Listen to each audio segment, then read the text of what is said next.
The lights inside Madison Square Garden glow with a historic intensity, the kind reserved only for nights when something unforgettable is about to unfold. The air is thick with expectation, every seat filled, every voice waiting to erupt.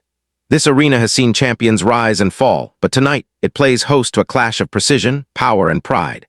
At the center of it all stands a man many believe to be the purest fighter of his generation, Gonzalez. From Nicaragua, Chocolatito enters the ring carrying more than titles.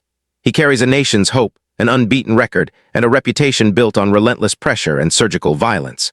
Former champion in multiple divisions, Gonzalez is not loud, not flashy, but once the bell rings, he becomes unstoppable. Across from him stands a seasoned veteran, a man who has fought the best and survived every storm, Brian Viloria. Former two-time light flyweight world champion and unified flyweight king, Viloria brings speed, power, and experience forged through countless wars. He is no stepping stone, he is a test. The instructions are given. Protect yourself at all times, touch gloves, step back. In these moments, the crowd fades and only instinct remains. Gonzalez bounces lightly, calm, measured. Viloria's eyes are sharp, alert, knowing that one mistake against Chocolatito can change everything. This is not youth versus age. This is mastery versus resistance. One man fighting to prove he is untouchable. The other fighting to prove he still belongs at the summit. The bell rings, and with it begins a story of pressure, pain, and precision that will echo long after the final count. The opening rounds unfold like a chess match played at full speed. Gonzalez wastes nothing. Every step, every shift of weight is purposeful.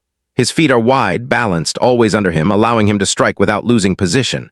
Viloria starts fast, testing the champion with sharp shots, trying to disrupt the rhythm before it can take over. But Chocolatito is already reading him, measuring distance, storing patterns. The punches begin to stack, short hooks, compact uppercuts, subtle body shots that thud with intention. Viloria lands, but every success is met with punishment in return. The crowd starts to notice it, the way Gonzalez inches forward, never rushing, never retreating too far, always close enough to strike again. His combinations come in waves, body to head to body, never predictable.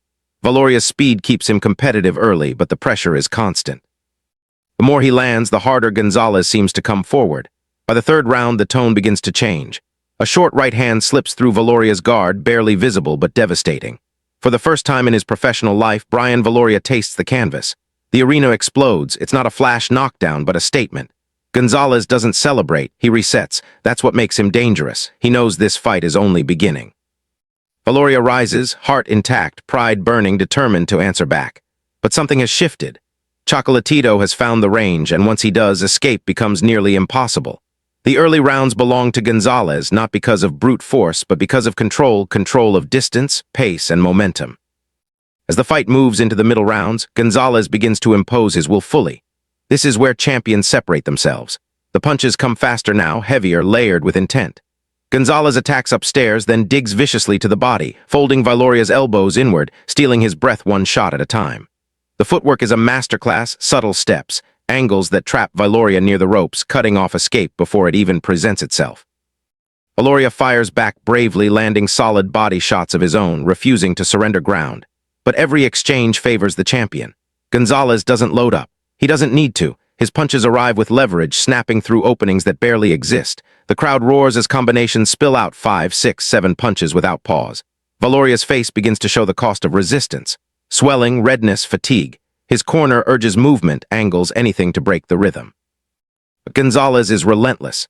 He changes speeds, disguises power, and when he senses vulnerability, he presses harder. The body shots become brutal now, echoing through the arena. This is not reckless aggression, this is calculated destruction. Viloria's heart keeps him standing, but his legs betray him. Each round chips away at his foundation. The champion remains composed, barely breathing heavy, eyes locked in. He is not chasing a knockout, he is building it. The crowd understands what's coming. Everyone does. It's no longer a question of if but when. By the later rounds, the fight has transformed into a test of survival. Viloria continues to fight back, landing sharp counters, digging to the body, trying to buy himself moments of relief. But Gonzalez denies him rest. Every time Viloria throws, Chocolatito answers with more tighter, cleaner, heavier. The pressure is suffocating. Gonzalez's jab snaps Viloria's head back, setting up brutal hooks to the ribs, followed by uppercuts up the center. The combinations come in blurs now, relentless and unforgiving. Viloria's face is breaking under the assault, his guard struggling to keep pace. Still, he refuses to quit. The heart of a champion keeps him upright, even as his body absorbs punishment few could endure. The crowd rises to its feet, sensing the end nearing. Gonzalez smells it too. He steps in, unleashing a ferocious sequence, body, head, the sound of leather echoing like thunder. Viloria fires back one last time, landing a heavy body shot, showing his pride remains intact. But it's not enough. Gonzalez responds immediately, overwhelming him with a storm of punches that leave no room to breathe, no room to think. The referee watches closely. This is no longer a contest of skill, it's about protection. Viloria is trapped, taking clean shot after clean shot, his defense fatting under the weight of volume and precision. This is the breaking point. The final sequence unfolds with ruthless clarity. Gonzalez explodes with a sustained barrage, punches flowing without pause, each one placed with purpose. Viloria's resistance is heroic, but his body can no longer answer the call. The referee steps in, waving it off. It's over. A technical knockout. The crowd erupts as Gonzalez steps back, emotion finally surfacing. At 2 minutes and 53 seconds of round 9, Roman Chocolatito Gonzalez remains undefeated. His record climbs again. Another champion falls before him. Viloria, battered but dignified, is helped to his feet, receiving a standing ovation for his courage and heart. This was never about humiliation, it was about truth. And the truth is clear. Gonzalez is something different, a fighter who blends old-school pressure with modern precision, a man who breaks opponents not with one punch, but with 1,000 perfect ones. As his hand is raised, the roar of the crowd echoes through Madison Square Garden. Another chapter written. Another legacy reinforced. Roman Gonzalez does not simply win fights. He imposes his will, leaves his mark, and reminds the world why greatness is earned, not given. This was not just a victory. This was a statement.